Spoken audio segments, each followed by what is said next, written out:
क्या आप विश्वास करेंगे कि एक समय ऐसा भी आया जब महादेव को अपनी ही अर्धांगिनी को पाने के लिए अपने ही प्रिय भक्त नंदी के सामने खड़ा होना पड़ा।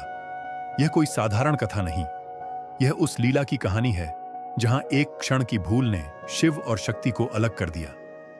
कैलाश पर एक दिन भगवान शिव माता पार्वती को वेदों का अत्यंत गूढ़ ज्ञान दे रहे थे। यह वह ज्ञान था जो देवताओं को भी दुर्लभ है। लेकिन उसी क्षण पार्वती का ध्यान समुद्र की लहरों पर क्रीड़ा करती मछलियों की ओर चला गया। ज्ञान के प्रति यह असावधानी देखकर महादेव बोले, देवी, जब मन स्थिर नहीं तो ज्ञान व्यर्थ है। और क्रोध में उन्होंने श्राप दे दिया, तुम्हें पृथ्वी पर मछुआरण के रूप में जन्म लेना होगा। एक वचन और शिव शक्ति वियोग में बंध गए। समय बीता। दक्षिण भारत में एक मछुआरों के राजा के घर एक कन्या ने जन्म लिया। वह पार्वती ही थी। बड़ी हुई, सुंदर थीं, पर हृदय में एक अनजाना खालीपन था। उधर कैलाश पर शिव भी मौन थे। वियोग की अग्नि उन्हें भी जला रही थी। अपने स्वामी का यह दुख नंदी से देखा नहीं गया। उन्होंने संकल्प लिया, प्रभु को पृथ्वी पर लाना ही होगा। नंदी ने एक विशाल मछली का रूप धारण किया और समुद्र में भय उत्पन्न कर दिया।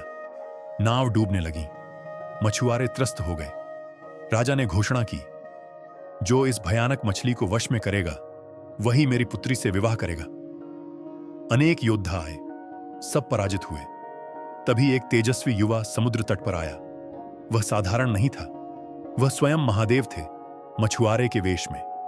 उन्होंने शांत भाव से जाल समुद्र में डाला और वही उग्र मछली क्षण भर में निस्तब्ध हो गई।